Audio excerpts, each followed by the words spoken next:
So, hello everybody. Welcome back to our YouTube channel, The Creative Minds Academy. So, आज की ये जो video है ये उन बच्चों के लिए बहुत इंपॉर्टेंट होने वाली है जो 21 जून को री नीट 2026 एग्जाम में अपीयर होने वाले हैं, क्योंकि आज की इस वीडियो के अंदर हम लोग टॉप 30 क्वेश्चंस जो है वो डिस्कस करने वाले हैं बायोलॉजी सेक्शन से। ठीक है, जिनकी काफी प्रोबेबिलिटी है आने की, या जो लास्ट कुछ ईयर्स के अंदर ऑलरेडी पूछे जा चुके हैं नीट के अंदर। ठीक है, तो हम सबको पता है कि जो ऑलरेडी नीट कंडक्ट हुआ था मई फर्स्ट वीक में, वो कैंसिल हो गया ड्यू टू सर्टेन रीजंस। अभी जो है आपका एग्जाम होना है 21 जून को, तो बहुत जरूरी है कि इसके लिए आप लोग बहुत अच्छे से पढ़ें, आप इसके लिए बहुत अच्छे से प्रिपरेशन करें। तो आज पहले हम लोग टॉप 30 क्वेश्चंस डिस्कस करेंगे, फिर धीरे धीरे धीरे करके मैं ट्राई करूंगी कि हर ऑल्टरनेट रेस पे टॉप 50 क्वेश्चंस, टॉप 100 क्वेश्चंस मैं आपके लिए लेके आती रहूं। And I am telling you, जितनी भी ये 4 से 5 वीडियोस आपको मिलने वाली है, ये आपके बायोलॉजी के अंदर आपको बहुत हेल्प करने वाली है। आई कैन गारंटी कि इनमें से कुछ ना कोई क्वेश्चंस आपको वहां पर जरूर देखने को मिलेगा। ठीक है, तो हम लोग एक एक क्वेश्चन देखेंगे, एक एक क्वेश्चन को समझेंगे, उसके एक्सप्लेनेशन समझेंगे, आप कॉन्सेप्ट नोट भी कर सकते हैं, या फिर ये जो पीडीएफ रहेगा हमारे टेलीग्राम चैनल से डाउनलोड कर सकते हैं, जिसका लिंक आपको वीडियो के डिस्क्रिप्शन बॉक्स में मिल जाएगा। फ्री आप लोग जाके चैनल को ज्वाइन कीजिए और वहां से आप इस पीडीएफ को डाउनलोड कर सकते हैं। बिना किसी देरी के हम लोग वीडियो को स्टार्ट करते हैं। सबसे पहले क्वेश्चन नंबर 1 को देखते हैं। ठीक है, सबसे पहले क्वेश्चन नंबर 1 को देखते हैं। So question number 1 is, which of the following are required for the light reaction of photosynthesis. यानी कि आपसे पूछा हुआ है कि फोटोसिंथेसिस के लाइट रिएक्शन के अंदर क्या क्या रिक्वायर्ड होता है। Option 1 CO2, option B oxygen, option C water, option D chlorophyll and option E is light. अब इनमें से मल्टीपल करेक्ट हो सकते हैं, so you have to choose the correct answers from the option given below. ठीक है, अब अगर हम लोग लाइट रिएक्शन की बात करें, मैं कलर चेंज कर दूं, यहाँ पर व्हाइट कलर ले लेते हैं। अब अगर हम लोग लाइट रिएक्शन की बात करें, ठीक है, जो लाइट रिएक्शन होती है और फोटोसिंथेसिस, ठीक है, आप लोग साथ साथ में नोट भी कर सकते हैं, आपके यहाँ पे बहुत सारे कॉन्सेप्ट जो है वो रिवाइज होते रहेंगे। ठीक है, तो आपको आराम से जो है बहुत सारी चीजें रिवाइज होती रहेंगी आपकी, जो बहुत इंपॉर्टेंट है। लाइट रिएक्शन ऑफ फोटोसिंथेसिस जो होती है, वहां पर किस किस की जरूरत पड़ती है। वहां पर हमें जरूरत पड़ती है वाटर की, लाइट की एंड क्लोरोफिल की। ठीक है, वाटर की, लाइट की एंड क्लोरोफिल की हमें जरूरत पड़ती है। ऑक्सीजन जो है, ठीक है, ऑक्सीजन वहां पर प्रोडक्ट होता है। ठीक है, ऑक्सीजन क्या होता है, इट इज द प्रोडक्ट। ठीक है, यानी कि जो वहां पर फॉर्म हो रहा है। एंड जो CO2 होता है, CO2 कब यूज होता है, CO2 is use during, CO2 कब यूज होता है, आप लोग ऑलरेडी पढ़ चुके हैं सब कुछ। CO2 जो यूज होता है, it is use during the second stage of photosynthesis. CO2 is used during the second stage of photosynthesis. Second stage का क्या मतलब है, सेकेंड स्टेज का मतलब है डार्क रिएक्शन में होता है। अब क्योंकि यहाँ पर आपसे क्या पूछा हुआ है, आपसे पूछा हुआ है सिर्फ लाइट रिएक्शन के लिए, तो लाइट रिएक्शन के लिए इसका मतलब क्या क्या यूज हो रहा है, वहां पर यूज हो रहा है वाटर, क्लोरोफिल एंड लाइट, यानी कि C, D and E। C, D and E, अब C, D एंड E आपको कहाँ देखने मिल रहा है, C, D एंड E आपको ऑप्शन नंबर 2 में देखने को मिल रहा है। सो जो करेक्ट आंसर हो जाएगा that will be option number 2, C, D and. ठीक है, आई होप ये क्वेश्चन आपको समझ में आया। ये ज्यादा मुश्किल क्वेश्चन नहीं था, अगर आपको सीरीज ऑफ स्टेप्स याद है एंड क्या क्या रिक्वायर्ड होता है, क्या प्रोडक्ट्स होते हैं, वो सब चीजें आपको याद है, तो आप इजीली क्वेश्चन को सोल्व कर सकते हैं। ठीक है, अब देखते हैं नेक्स्ट क्वेश्चन, क्वेश्चन नंबर, ठीक है, match, yes, match the list 1 with list 2। ठीक है, अब लिस्ट 1 में आपको टाइप ऑफ इनहेरिटेंस दिए हुए हैं, लिस्ट 2 के अंदर आपको उनके एग्जांपल्स दिए हुए हैं। ठीक है, टाइप ऑफ इनहेरिटेंस एंड उनके एग्जांपल्स आपको दिए हुए हैं। इनकम्प्लीट डोमिनेंस, को dominance, pleiotropy and polygenic inheritance, and उनके आपको यहाँ पर एग्जांपल दिए हुए हैं। ठीक है, अब ये जो क्वेश्चन होते हैं, ठीक है, जो मैच द फॉलोइंग या ऐसे क्वेश्चन होते हैं, इनमें आप लोग क्या कर सकते हैं ना, आंसर्स को एलिमिनेशन मेथड भी आप लोग लगा सकते हैं। यहाँ पे एलिमिनेशन मेथड आप किस तरीके से लगा सकते हैं, अगर आपको कुछ के एग्जांपल्स भी याद हैं तो आप लोग कुछ कुछ ऑप्शंस को एलिमिनेट करते हुए चल सकते हो। हाँ, प्रॉब्लम तब होती है जब जो जो आपको याद है वो उन सभी ऑप्शंस में सेम दिए हुए हैं जिनके बीच में आप कंफ्यूज हो, तो थोड़ा प्रॉब्लम हो जाता है। बट अदरवाइज आप क्या कर सकते हैं, यहाँ पर एलिमिनेशन मेथड जो है वो यूज कर सकते हैं, ठीक है। अब अगर हम लोग बात करें इनकम्प्लीट डोमिनेंस की, ठीक है, तो अगर हम लोग बात करें इनकम्प्लीट डोमिनेंस की, तो इनकम्प्लीट डोमिनेंस का एग्जांपल क्या हो जाएगा, इनकम्प्लीट डोमिनेंस का एग्जांपल जो हो जाएगा that will B flower colour in antirrhinum, ठीक है। ये जो है एग्जांपल हो जाएगा, ठीक है, ए का सेकंड हो जाएगा। तो ए का सेकंड हमें एक तो यहाँ पर देखने मिल रहा है, एक यहाँ पर देखने को मिल रहा है, दैट मीन्स ये और ये हमारा गलत हो गया, आप देख पा रहे हो। तो ऑप्शंस ऑलरेडी एलिमिनेट हमने कर दिए। अच्छा, अब अगर हम लोग नेक्स्ट देखें, नेक्स्ट इज कोडोमिनेंस। तो कोडोमिनेंस का हमें पता है वो होता है ब्लड ग्रुप इन ह्यूमन। तो जो बी का आंसर होगा दैट विल बी फर्स्ट, तो ए का सेकंड बी का फर्स्ट, तो ये तो हमको एक ही ऑप्शन में देखने मिल रहा है। तो ये तो हमारा जो करेक्ट आंसर हो जाएगा that will be option number two, that will be option number two. यहाँ पर जो ऑप्शन नंबर टू है वो करेक्ट हो जाएगा, बाकी से भी आप मैच कर सकते हो। प्लियोट्रॉपी के लिए अगर हम लोग देखें तो प्लियोट्रॉपी का जो एग्जांपल होता है that is phenyl ketone urea, and polygenic inheritance का जो एग्जांपल होता है that is skin colour in humans, ठीक है। तो ये यहाँ पर करेक्ट आंसर हो जाएगा, ठीक है। एंड कोडोमिनेंस होता क्या है, कोडोमिनेंस में हमें क्या देखने को मिलता है, अगर आप में से किसी को नहीं याद है, सो कोडोमिनेंस के अंदर क्या होता है बेसिकली, जो F1 जनरेशन होती है, ठीक है, जो F1 प्रोजेनी होती है, it resembles both the parents, ठीक है, it resembles both the parents, ठीक है। सो ये क्वेश्चन काफी इजी क्वेश्चन था, बट इसके आने के चांसेस काफी ज्यादा है, ठीक है, एग्जांपल्स आपके लिए वो, ठीक है। आई होप यहाँ तक आपको समझ में आया। नेक्स्ट क्वेश्चन देखते हैं, question number 3। Cryo preservation technique is use for. अब क्रायो प्रिजर्वेशन किसके लिए यूज होती है, first is protection of environment, protection of biodiversity hotspot, preservation of gametes in viable and fertile condition for a long period and in Situ conservation, ठीक है। वैसे तो हम सब ऑप्शंस को देखे बिना ही सीधा ऑप्शन नंबर 3 को टिक कर सकते थे, क्योंकि ये हम लोग ऑलरेडी काफी डिटेल में पढ़ चुके होते हैं, ठीक है। एंड मैंने भी आप लोगों को पढ़ाया था, जब मैंने आपको sexual reproduction in flowering plants chapter पढ़ाया था इसी यूट्यूब चैनल पे, सब चीजें रिवाइज हुई थी, ठीक है। तो मैंने वहां पर बताया था।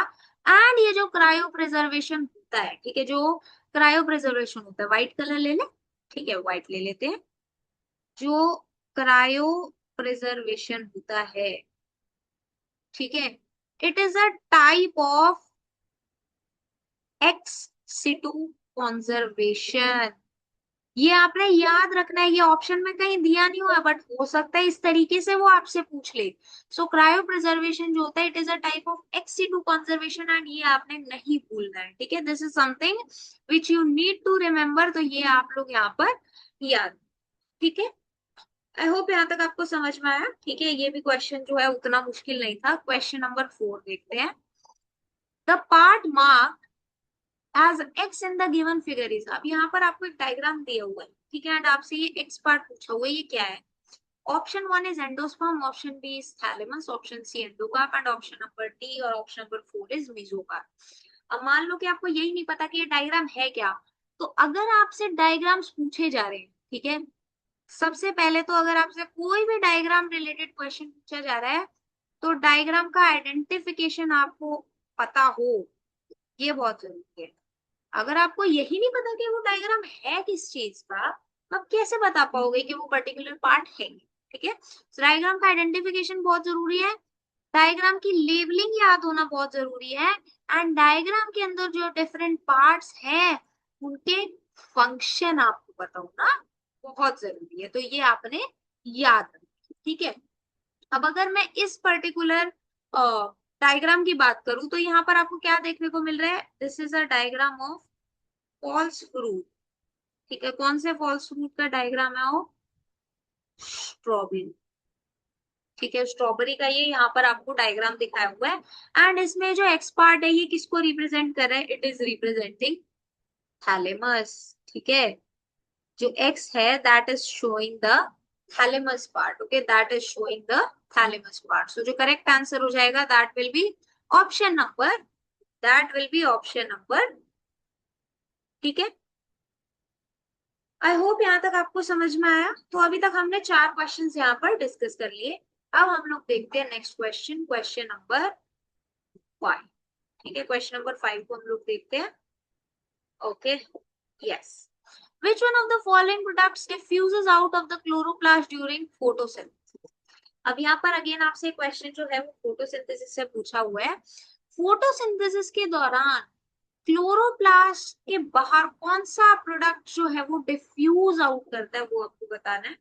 Option 1 is ADP, option 2 is NADPH, option number 3 is oxygen and option number 4 is ATP. ठीक है, विच of the following product diffuses out, तो इसका करेक्ट आंसर क्या हो जाएगा? इसका करेक्ट आंसर जो जाएगा that will be option number 3 oxygen. ठीक है, ऑप्शन नंबर 3 ऑक्सीजन यहाँ पर इसका करेक्ट आंसर हो जाएगा। ठीक है, और यहाँ पर क्या होता है, जो एटीपी है, ठीक है, जो एटीपी है, ठीक है, ऑप्शन में आपको क्या क्या दिया हुआ है, एटीपी दिया हुआ है, एनएडीपीएच दिया हुआ है और एडीपी दिया हुआ है। ठीक है, अब क्या होता है देखो, एटीपी जो है प्लस एनएडीपीएच, ठीक है, ये क्या करते हैं, they are used to drive the process. ठीक है, एंड वहां पर शुगर फॉर्मेशन हो सके, ठीक है, शुगर प्रोडक्शन हो सके या शुगर सिंथेसिस हो सके। ठीक है, एक मिनट। ठीक है, तो एटीपी और एनएडीपीएच जो है ये वहां पर यूज होते हैं। अब टोटल प्रोडक्ट्स क्या क्या होते हैं? ठीक है, प्रोडक्ट्स क्या क्या होते हैं असल में? ठीक है, सो दे आर एटीपी, ठीक है, NADPH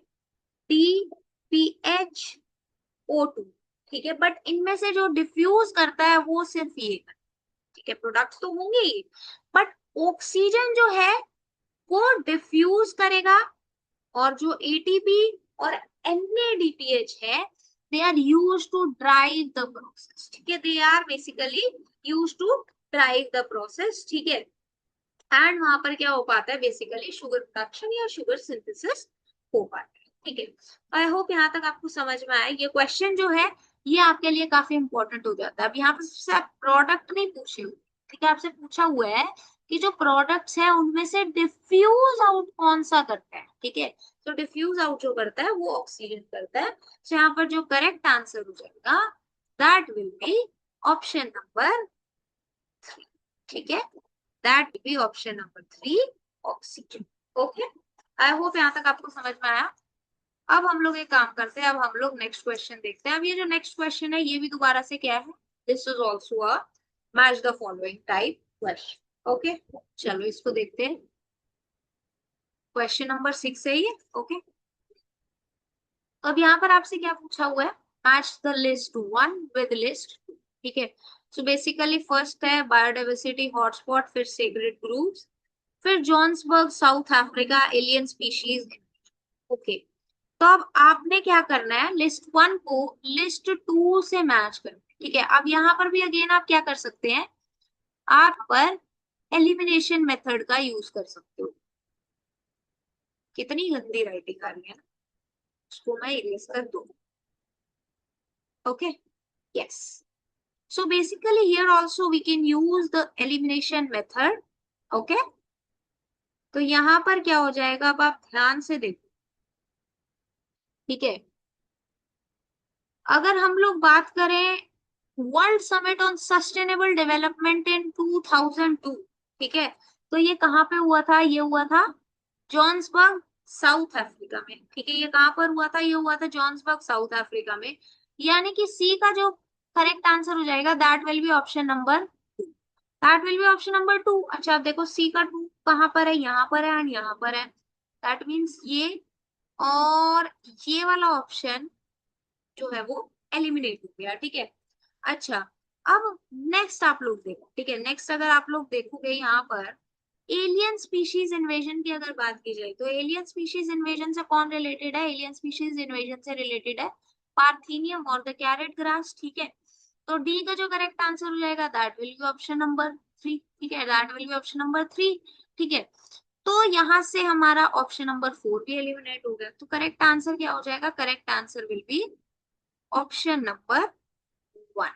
ठीक है, ऑप्शन नंबर 1। ठीक है, आप लोग एक काम कर सकते हो, आप लोग बाकी ऑप्शंस को ना चेकआउट भी कर सकते हो। देखो, बायोडाइवर्सिटी हॉटस्पॉट्स के लिए यहाँ पर क्या हो जाएगा, वेस्टर्न घाट्स।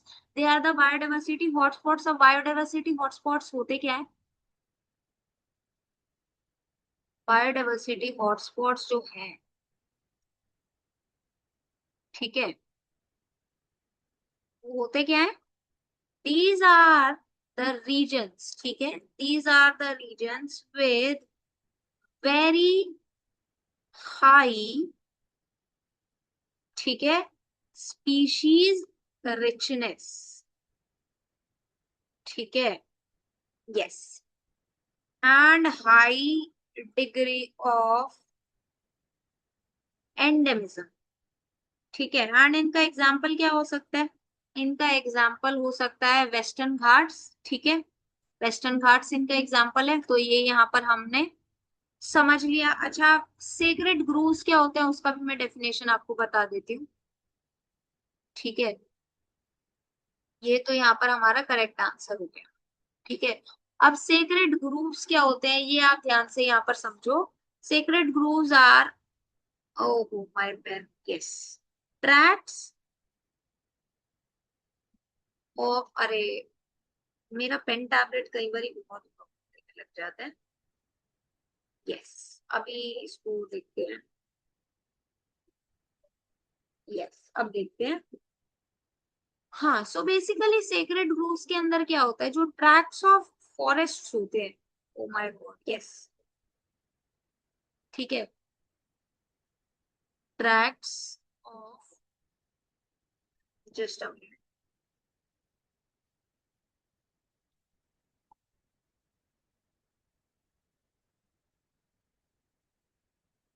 ठीक है।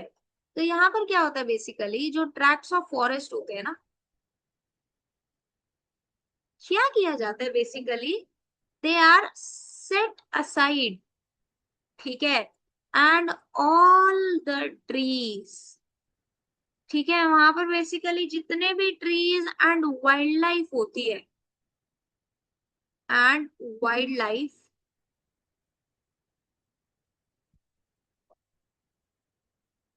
विद इन, ठीक है, दे आर वेनरेटेड,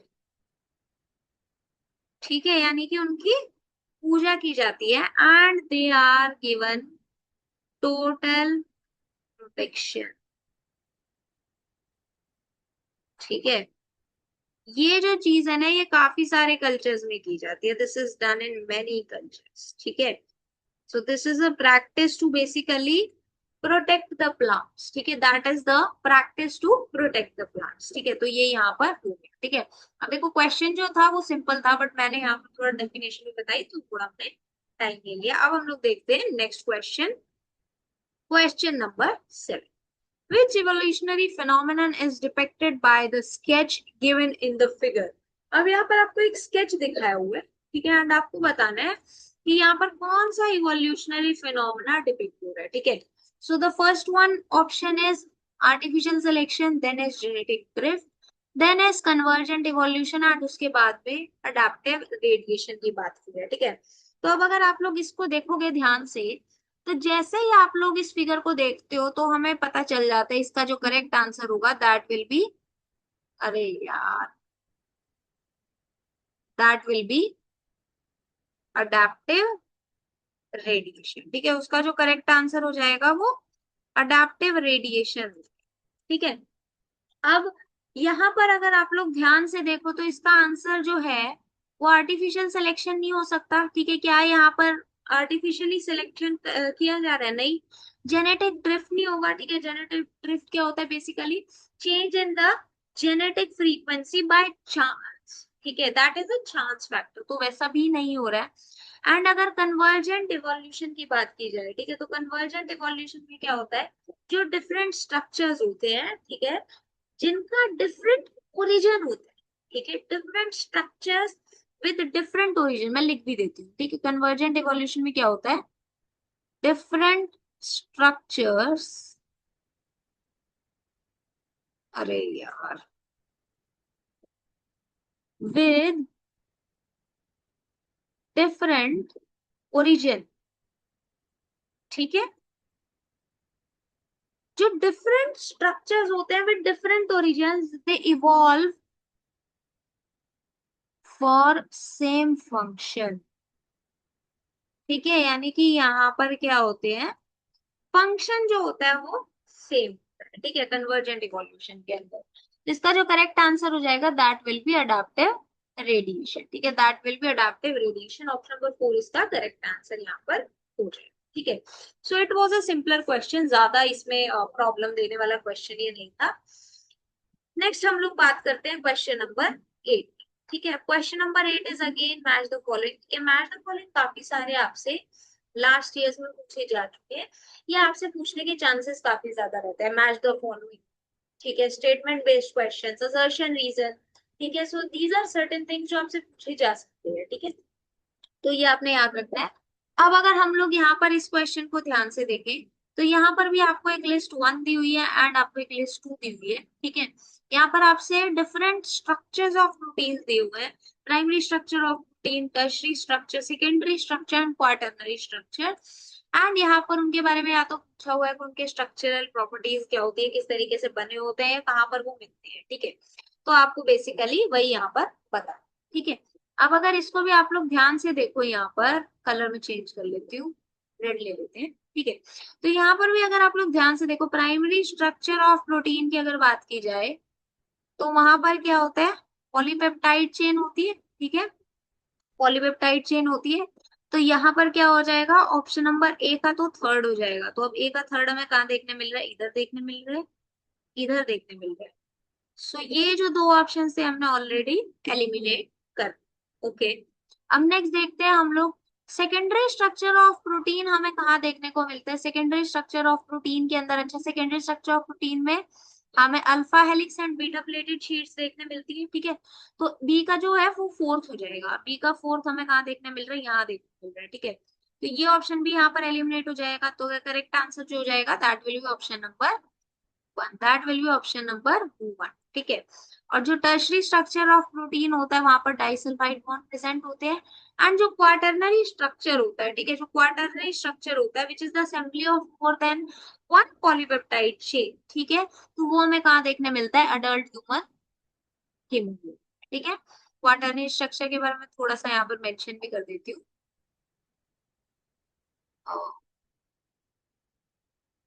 यस, सो जो क्वाटरनरी स्ट्रक्चर होता है,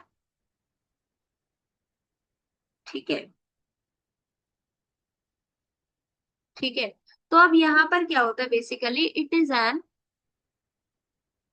the assembly of more than one poly, एक मिनट, यस, पॉलीपेप्टाइड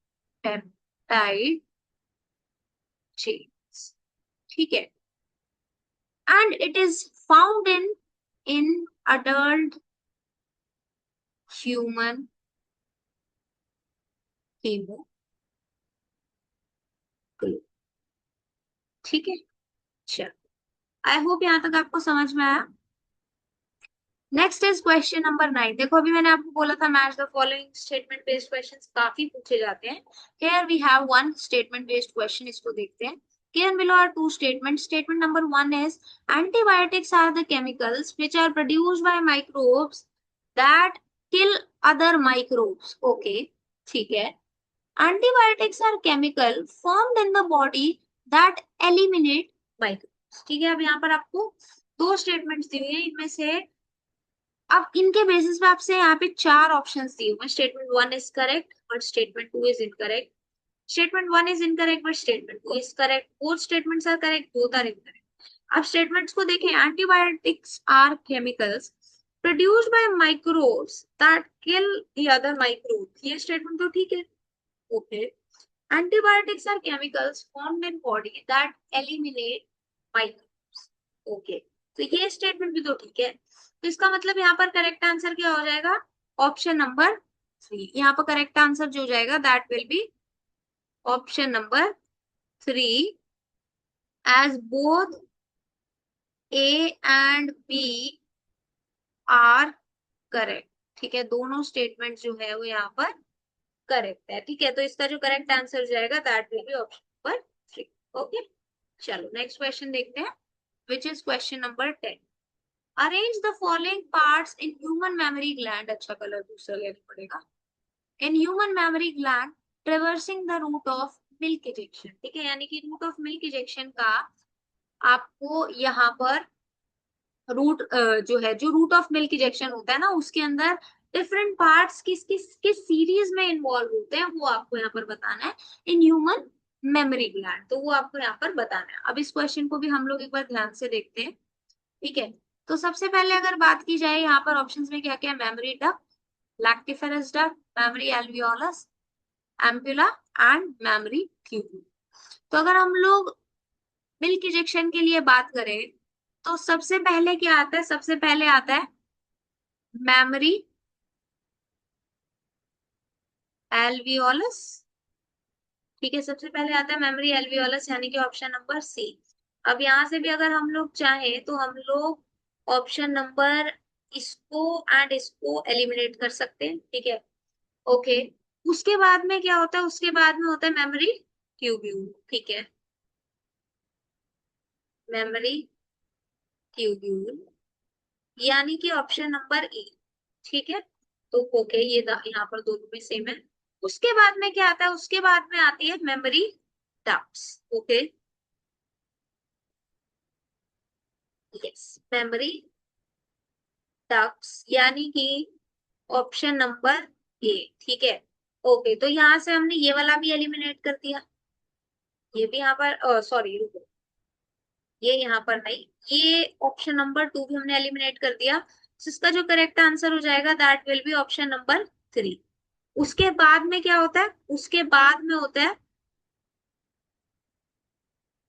उसके बाद में क्या होता है basically ampulla, and then is the lactiferous duct through which milk is sucked out. Okay, through which milk is sucked out. ठीक है, तो CEATB this will be the correct series, and ये हमें कहाँ देखने मिल रही है, ये हमें देखने मिल रही है ऑप्शन नंबर 3। ठीक है, तो इसका जो करेक्ट आंसर हो जाएगा that will option number 3। A very important question. ठीक है, it is a very important question for you, तो ये आपने याद रखना है। अब हम लोग देखते हैं नेक्स्ट क्वेश्चन, क्वेश्चन नंबर 11। ठीक है, क्वेश्चन नंबर 11 ये ना, यस राइट। तो अभी तक हमने 30 में से 10 क्वेश्चन जो है वो ऑलरेडी देख लिया। अब हम लोग क्वेश्चन नंबर 11 को यहाँ पर देख लेते हैं। ठीक है, अब यहाँ पर भी एक match the following related question आ गया। लिस्ट 1 एंड लिस्ट 2 दी हुई है। ठीक है, so this question is from the chapter, ठीक है, रेस्पिरेशन से आपसे पूछा हुआ है।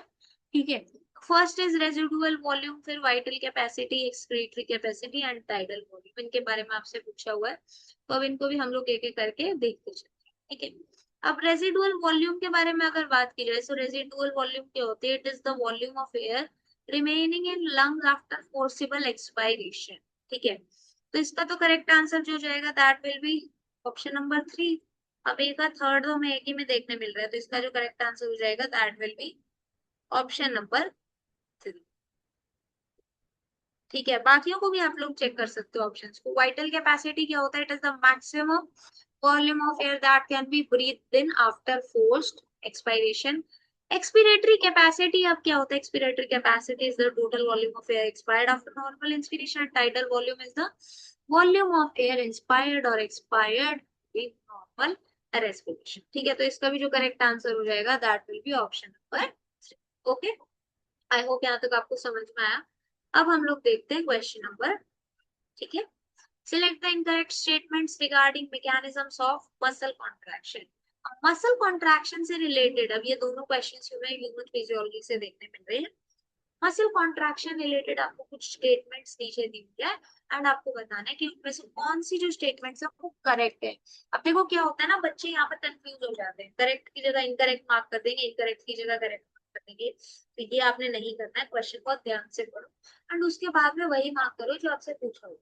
अदरवाइज क्या हो जाएगा, आपके -1 वहां पर। ठीक है, तो नेगेटिव मार्किंग भी है, ये आपने नहीं बोला। And every marks matter for you, every marks matter. ठीक है, चलो अब देखते हैं। First statement is it is initiated by a signal sent by CNS via a sensory neuron। यहाँ पर क्या बोला हुआ है कि जो मसल कॉन्ट्रैक्शन होता है, it is initiated by a signal which is sent by CNS via sensory neuron। ये स्टेटमेंट तो यहाँ पर गलत हो जाती है, क्योंकि जो सिग्नल सेंड होता है वो होता है via motor neuron, not via sensory neuron. ठीक है, तो ये स्टेटमेंट तो गलत है। अब देखो जहां पर भी ये दिया हुआ वो तो आपकी गलती हो गई। ठीक है, तो इसको तो यहाँ पर एलिमिनेट कर दो। नेक्स्ट देखते हैं। Next is neurotransmitter generates action potential in the sarcolemma. ये स्टेटमेंट करेक्ट है, तो जहां पर बी दिया हुआ है वो भी हमारा करेक्ट हो जाएगा, तो बी प्रेजेंट होना चाहिए। तो ये भी हमारा यहाँ पर, अभी हम एलिमिनेट वैसे तो इसको कर ही सकते हैं। ठीक है, अब हम लोग इन दोनों को देखते हैं। Increased calcium levels lead to the binding of calcium with troponin on actin filaments। Okay, तो ये स्टेटमेंट भी हमारी करेक्ट है। ठीक है, तो बी सी। ठीक है, okay. Masking of active site for actin is activated, यानी कि आपको बोला हुआ है कि जो मास्किंग है of active site for actin is activated. अब ये जो यहाँ पर स्टेटमेंट है ये यहाँ पर गलत हो जाती है, ये यहाँ पर गलत हो जाती है, क्योंकि यहाँ पर जो बात होती है वो मायोसिन की होती है, एक्टिन की नहीं होती। This statement is also wrong. ठीक है, तो डी भी गलत हो गया है यहाँ पर। तो करेक्ट आंसर जो हो जाएगा that will be option number 1। ठीक है, करेक्ट आंसर जो हो जाएगा that will be option number 1। ठीक है, ऑप्शन नंबर 1 यानी कि option E, C and E are correct. ठीक है, द रेस्ट आर। ठीक है, चलो आई होप यहाँ तक आपको समझ में आया। तो अभी हमने जो है वो 12 क्वेश्चंस ऑलरेडी डिस्कस यहाँ पर कर लिए। नेक्स्ट क्वेश्चन को देखते हैं, क्वेश्चन नंबर 13। ठीक है, ओके। ये थोड़ा इजी क्वेश्चन है, बायोटेक्नोलॉजी से आपसे पूछा हुआ है। क्वेश्चन को ध्यान से देखो। In gene gun method used to introduce alien DNA into host cells, microparticle of dash metal are used। देखो इसको तो अगर हम लोग ऑप्शन ना भी देना तब भी पता होता है कि किसके पार्टिकल्स यूज होते हैं, वो टंगस्टन और गोल्ड के पार्टिकल्स यूज होते हैं। ठीक है, टंगस्टन या फिर गोल्ड के पार्टिकल यूज होते हैं। क्यों यूज होते हैं? Because they are inert in nature. ठीक है, they are inert in nature. ठीक है, वो नॉन रिएक्टिव होते हैं। इनर्ट का मतलब क्या होता है? इनर्ट का मतलब होता है नॉन रिएक्टिव। ठीक है, तो क्योंकि ये नॉन रिएक्टिव होते हैं so they do not alter the chemical composition. ठीक है, so they do not alter the chemical composition of sex. ठीक है, तो इसलिए वहां पर जो यूज होते हैं दैट इज गोल्ड और टंगस्टन पार्टिकल्स। ठीक है, सो करेक्ट आंसर हो जाएगा ऑप्शन नंबर। ठीक है, आई होप यहाँ तक आपको समझ में आया। Next is the question number 14। Question number 14 देखते हैं। Frequency of recombination between gene pairs on same chromosome as a measure of the distance between two genes to map out their position on chromosome was used for the first time by। यानी कि आपसे scientist के बारे में पूछा हुआ, आपको बोला हुआ है कि जो फ्रीक्वेंसी ऑफ रिकॉम्बिनेशन थी बिटवीन जीन पेयर्स एक सेम क्रोमोसोम के ऊपर, उसको as a measure of distance between genes use किया गया था to map their position in chromosome. Chromosome के ऊपर की पोजीशन को मैप करने के, तो वो जो यूज किया था वो फर्स्ट टाइम कौन से साइंटिस्ट ने यूज किया था? फर्स्ट टाइम कौन से साइंटिस्ट ने यूज किया था? तो वो जो साइंटिस्ट थे ही वाज अल्फ्रेड स्टर्टवेल्ट। ठीक है, तो यहाँ पर जो करेक्ट आंसर हो जाएगा वो हो जाएगा ऑप्शन नंबर। ठीक है, करेक्ट आंसर जो हो जाएगा that will be option number 3। बाकी क्यों नहीं हो सकते उनको भी एक बार हम लोग देख लेते हैं। अगर हम लोग बात करें टीएच मॉर्गन साहब की, ठीक है, अगर हम लोग बात करें टीएच मॉर्गन साहब की, यस, तो उन्होंने क्या किया था कि proved the chromosomal theory of inheritance. ठीक है, उन्होंने क्या किया था, क्रोमोसोमल थ्योरी ऑफ इनहेरिटेंस को प्रूव किया था, plus proposed the concept of linkage. जो लिंकेज का कॉन्सेप्ट था वो भी किसने दिया था, वो भी दिया था मॉर्गन ने। ठीक है, अच्छा ओके। जो हैंकिंग थे, हैंकिंग ने क्या किया था, बहुत गंदी राइटिंग, बहुत ही गंदी राइटिंग करी है। ओके, जो हैंकिंग साहब थे, he discovered,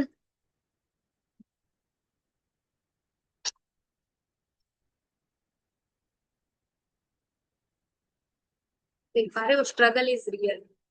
he discovered the x chromosome. ठीक है, उन्होंने क्या किया था, he discovered the x chromosome. And जो सटन एंड बोवरी थे, जो सटन एंड बोवरी थे, they actually proposed the chromosomal theory of inheritance। ठीक है, तो उन्होंने फर्स्ट टाइम ये थ्योरी को प्रपोज किया। ठीक है, चलो आई होप यहाँ तक आपको समझ आया। हमारा जो करेक्ट आंसर हो जाएगा that will be option number 3, Alfred Alfred Sturtevant. Okay, चलो आई होप यहाँ तक आपको समझ में आया। अब हम लोग नेक्स्ट क्वेश्चन देखते हैं, क्वेश्चन नंबर 15। ठीक है, क्वेश्चन नंबर 15 को अब हम लोग देखते हैं। Which of the following stages of meiosis involves the division of centromere? यानी कि कौन से स्टेज ऑफ meiosis पे डिवीजन ऑफ सेंट्रोमियर देखने मिलता है। ठीक है, तो डिवीजन ऑफ सेंट्रोमियर जो देखने मिलता है that is seen at anaphase. ठीक है, वो कहाँ पे देखने मिलता है, वो हमें देखने को मिलता है एनाफेज 2। ठीक है, मियोसिस 1 और 2 के अंदर, अच्छा मेटाफेज 1 और 2 के अंदर क्या होता है, मेटाफेज 1 एंड मेटाफेज 2 के अंदर क्या होता है, मेटा की बात नहीं कर रही मैं, मेटाफेज की बात कर रही हूँ। सो जो क्रोमोसोम्स होते हैं, they align at equatorial plate. ठीक है, चलो एंड टीलोफेज के अंदर क्या होता है,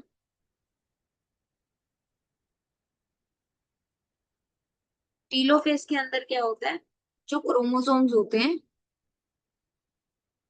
क्या ही गंदी राइटिंग आ रही है आज मेरे टैबलेट पे, रीच। ठीक है, जो क्रोमोसोम्स होते हैं what they do is they reach the opposite, oh sorry, they reach their respective. ठीक है, आई होप यहाँ तक आपको समझ में आया। नेक्स्ट क्वेश्चन देखते हैं, क्वेश्चन नंबर 16। क्वेश्चन नंबर 16 को देखते हैं। Given below are two statements. Again, a statement-based question. Endark and exarch are the terms often used for describing the position of secondary xylem in the plant।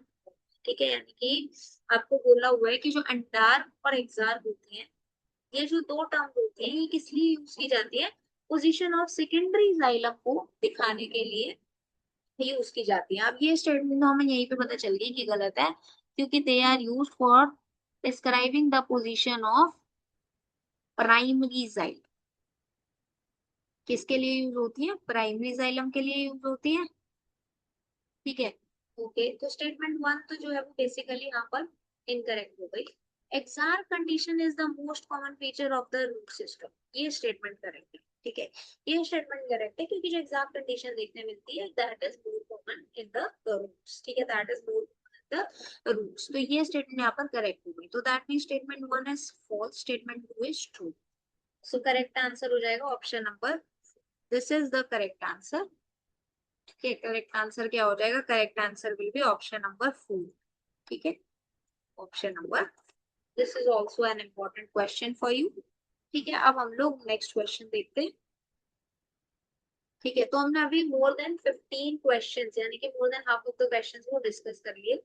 अगर आपको ये video अच्छी लग रही हो तो आप प्लीज वीडियो को लाइक कर देना, एंड अगर आपने नहीं सब्सक्राइब किया तो प्लीज सब्सक्राइब कर लेना चैनल को। चलो नेक्स्ट क्वेश्चन देखते हैं। Next question is question number 7। ठीक है, next is question number 17। Question number 17 को देखते हैं। In angiosperms, the haploid, diploid, and triploid structure of a fertilized embryo sac sequentially are। ठीक है, अब मान लो आपको हेप्लॉइड, डिप्लॉइड और ट्रिप्लॉइड स्ट्रक्चर्स के बारे में पता भी है, और आप सिक्वेंशली उनको नहीं लिखेंगे तो भी आपके मार्क्स कट जाएंगे। तो क्वेश्चन को बहुत ध्यान से पढ़ना बहुत जरूरी है, और उसके बाद उसको करो। ऐसा नहीं है कि आपने देखा यार ये क्वेश्चन तो बड़ा इजी लग रहा है और आंख बंद करके हाँ हाँ हाँ हाँ करते हुए लग गए, फिर आपका आंसर जो है वो गलत होगा, फिर आंसर की चेक करते हुए आप, इससे बेटर है आप अभी देखें। ठीक है, अच्छा क्या क्या दिया हुआ है? Synergids, primary endosperm nucleus and zygote. Okay, तो अब यहाँ पर जाइगोट जो होता है it is diploid, primary endosperm nucleus is triploid, और सिनर्जिड्स क्या होते हैं? Haploid. Okay, antipodal, synergids and primary endosperm nucleus, synergid, zygote and primary endosperm nucleus, synergids, antipodal and nuclear. अब अगर मैं यहाँ पर ऑप्शन नंबर 3 को देखूं, तो जैसे ही मैंने ऑप्शन नंबर 1 में उनकी प्लॉइडी मार्क कर ली, तो मुझे समझ में आ गया कि एन, 2 एन और 3 एन सीक्वेंशियली मुझे ऑप्शन नंबर 3 में देखने। तो इसका मतलब यहाँ पर जो करेक्ट आंसर हो जाएगा that will be option number 3। ठीक है, that will be option number 3। Option number 3 यहाँ पर मेरा करेक्ट आंसर हो जाएगा। ठीक है, ऑप्शन नंबर 3 मेरा यहाँ पर करेक्ट आंसर हो जाएगा। ठीक है, अब बाकी करेक्ट क्यों नहीं होंगे उनकी आप लोग प्लॉइडी चेक कर सकते हैं, आप ऑलरेडी पढ़ चुके हैं ये सब, एंड उसके बाद में आपको आइडिया लग जाएगा कि अच्छा ये क्यों। ठीक है, चल नेक्स्ट क्वेश्चन देखते हैं, question number 18।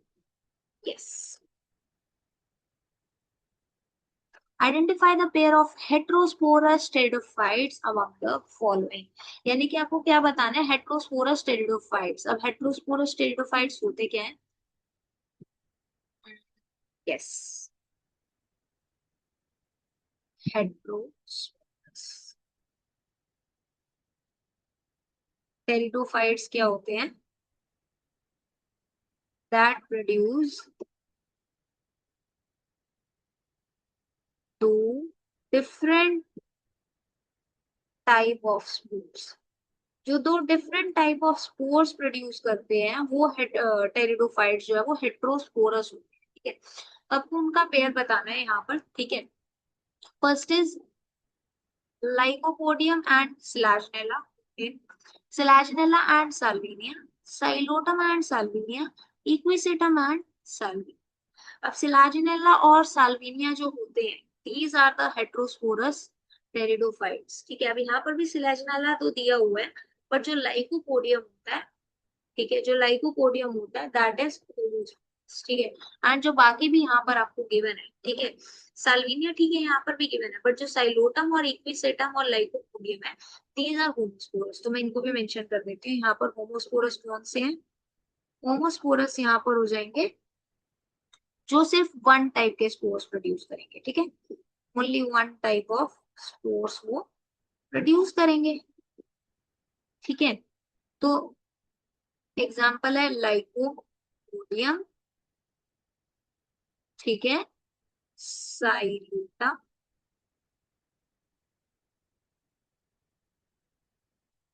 Yes, Psilotum and Equisetum. I hope यहाँ तक आपको समझ में आया कितना सुंदर। चलो नेक्स्ट क्वेश्चन को देखते हैं, क्वेश्चन नंबर 19। 19 ही होगा ना? यस, ठीक है, अब यहाँ पर आपको मैच द फॉलोइंग है अगेन। ठीक है, लिस्ट 1 दी हुई है एंड लिस्ट 2 दी हुई है। लिस्ट 1 के अंदर इंटरेक्शन एंड स्पीशीज के बीच में वो इंटरेक्शन है कैसा बिटवीन ए एंड बी। ठीक है, चलो वो आपको बताना है। अब ये क्वेश्चन पे अगेन आप लोग यहाँ पर भी एलिमिनेशन लगा सकते हो। म्यूचुअलिज्म के अंदर बोथ आर बेनिफिटेड, ठीक है, तो ए का तो क्या हो जाएगा, फोर्थ हो जाएगा यहाँ पर, ठीक है। तो ए का फोर्थ कहाँ पे है, 3 में है, इसका मतलब यही बस यहाँ पर अभी तक एलिमिनेट हो सकता है। ओके, नेक्स्ट देखते हैं, उसके बाद में है कमेंसलिज्म। ठीक है, अब कमेंसलिज्म के अंदर क्या होता है, one species is benefited and दूसरी स्पीशीज को कोई हार्म नहीं होता है, अनदर वन इज अनहार्म। ठीक है, तो बी का तो फर्स्ट हो जाएगा। अच्छा, बी का फर्स्ट हमें कहाँ देखने मिल रहा है, या यहाँ देखने मिल रहा था जो हमने ऑलरेडी एलिमिनेट कर दिया, यहाँ देखने मिल रहा है।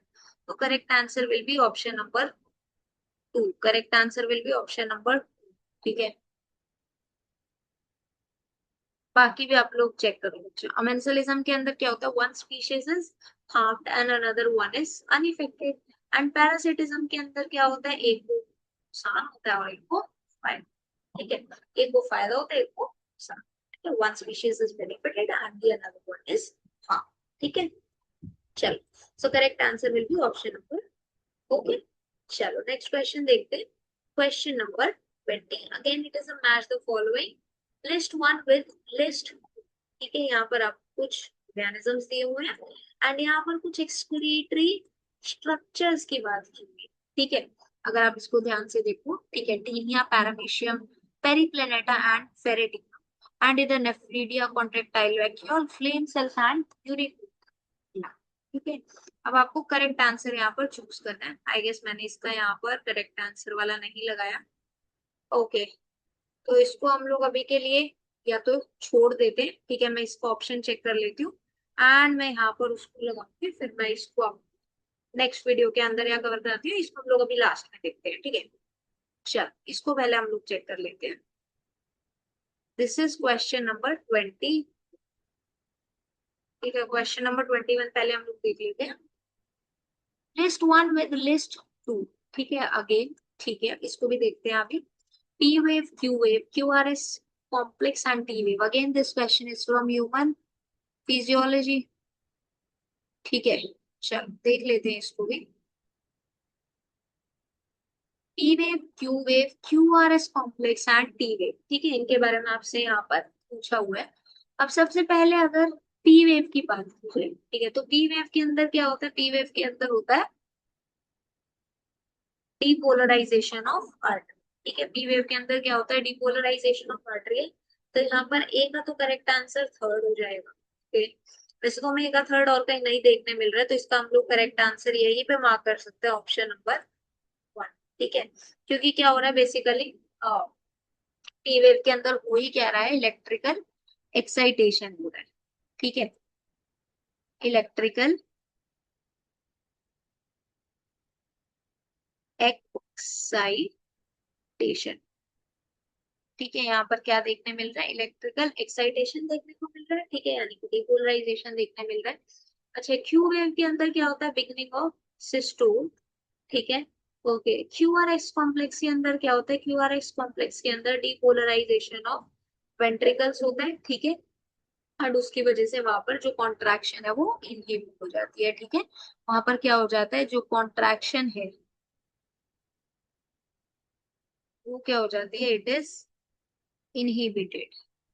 ठीक है, चलो, एंड टी वेव के अंदर क्या होता है, रिपोलराइजेशन। ठीक है, तो इसका करेक्ट आंसर क्या हो जाएगा, ऑप्शन नंबर। आई होप यहाँ तक आपको समझ में आया।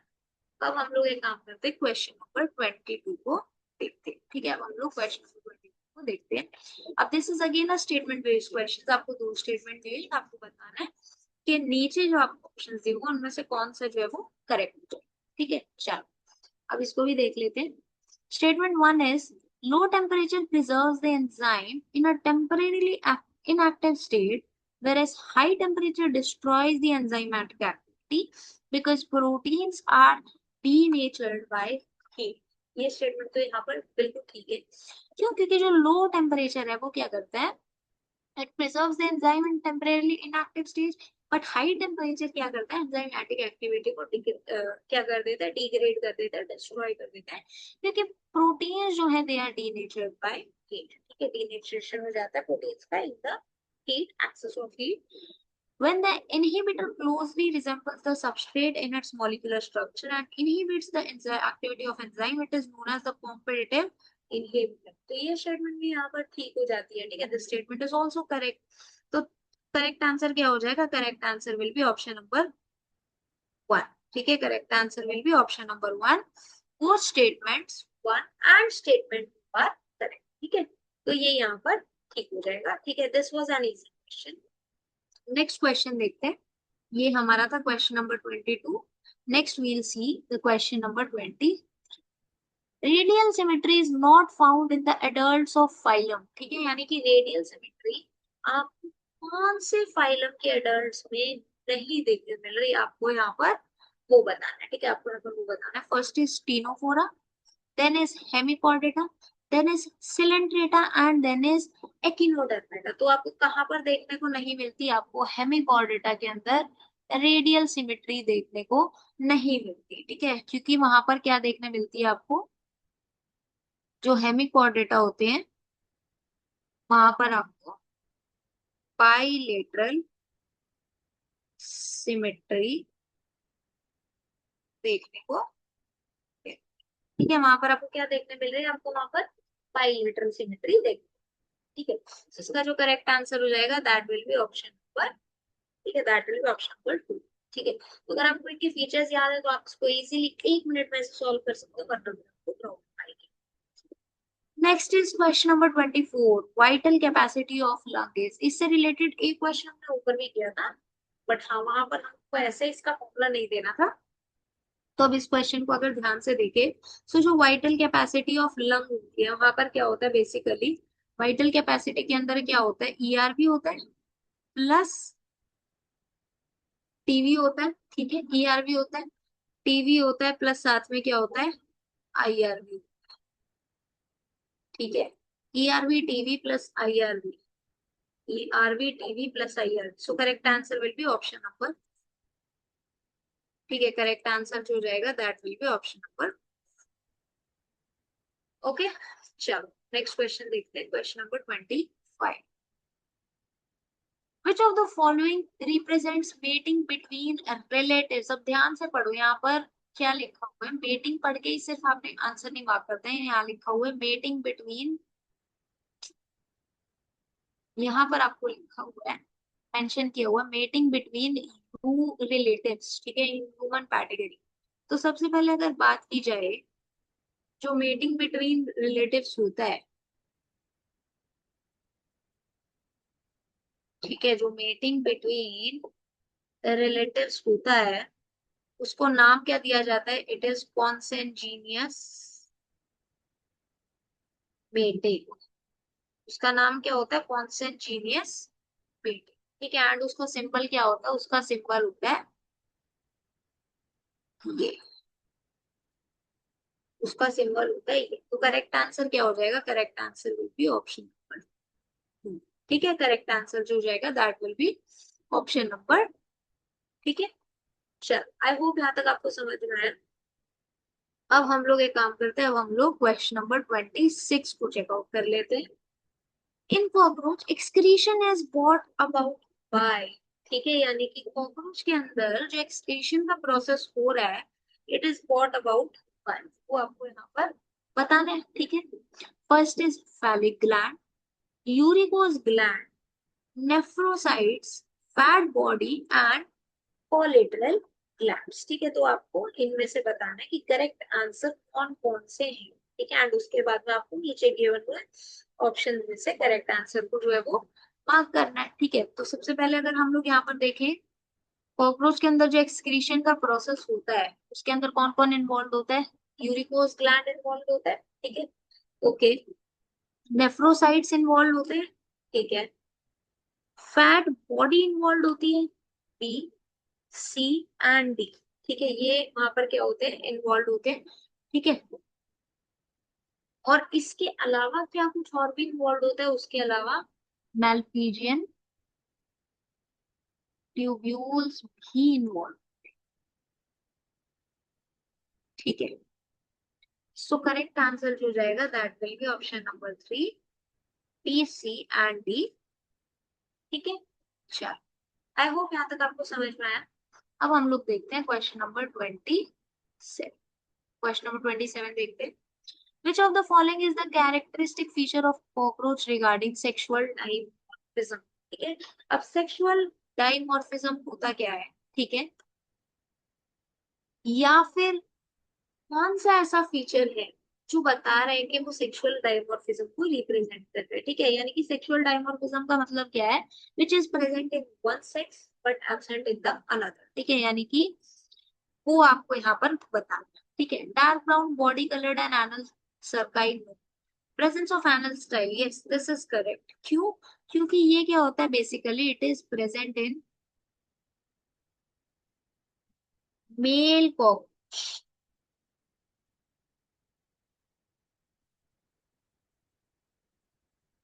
ओके,